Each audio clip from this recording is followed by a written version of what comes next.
მოგესალმებით, ძვირფასო მეგობრებო, დღეს ვიწყებ ვიდეოების სერიას პლაგიატის თემაზე და დღევანდელ ვიდეოში შეიტყობთ ინფორმაციას იმის შესახებ, თუ რა არის პლაგიატი. ეს ინფორმაცია განსაკუთრებით გამოსადეგი იქნება სტუდენტებისთვის, რომლებსაც სურთ, რომ წარმატებით აიცილონ თავიდან პლაგიატი და მიიღონ სასურველი შედეგი დაიცვან ხარისხი სამაგისტრო ან სადოქტორო სწავლების ან და საბაკალავრო სწავლების საფეხურზე. მაშინ სადამე დავიწყეთ. რა არის პლაგიატი? პლაგიატი ეს არის დასკოლიოების წესების დარღვევით ან და შემთხვევით სხვისი აზრების ან მოსაზრებების გამოყენება ტექსტში. იმ შემთხვევაში თუ დარღვეული არის დასკოლიოების წესი ან თქვათ შემთხვევით გამოგრჩათ სკოლიოს დასმა, თქვენ დაგიფიქსირდებათ პლაგიატი. კიდევ ერთი შემთხვევა პლაგიატისა ეს არის მაშინ, როდესაც თქვენ შეგნებულად იყენებთ სხვის მოსაზრებებს, სხვის მიერ შექმნილ სამეცნიერო წყაროს, იქნება ეს დისერტაცია, სამაგისტრო ნაშრომი თუ სტატია, მნიშვნელობა არ აქვს და არ სვავთ სკოლიოს.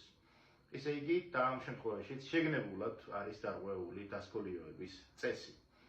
ამ შემთხვევაში პროგრამა აფიქსირებს იმას, რომ თქვენ საბოლოო ნაშრომში, საბოლოო, ასე ვთქვათ, სახით წარმოდგენილ ტექსტში გაქვთ დარღვევა დასკოლიოების წესისა და გამოყენებული გაქვთ წყარო, რომლის ავტორიც არ არის მითითებული. ეს არის პლაგიატი. მეორე, რაც მინდა რომ ამ ვიდეოში ვთქვა, ეს არის ის, რომ პლაგიატი იმას, რასაც სტუდენტები პლაგიატს ეძახიან, ეს არის დასაშვები პროცენტის უფრო მაღალი ხვედრითი წილი, დასაშვებზე უფრო მაღალი ხვედრითი წილი საბოლოო სახით წარმოდგენილ სადიპლომო ნაშრომში. გახსოვდეთ, რომ ის, რასაც რეალურად ვეძახით პლაგიატს, ეს პლაგიატი არ არის ფორმალური პლაგიატი, ეს არის პლაგიატი, რომელიც დასაშვებ ზღვარს ცდება.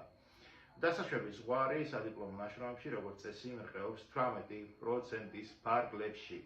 დაიმახსოვრეთ, რომ ყველაფერი, რაც ამ 18%-ს ან სხვა ტიპის დასაშვების ზღვარს აცდება სადიპლომო ნაშრომში, ჩაითვლება პლაგიატად.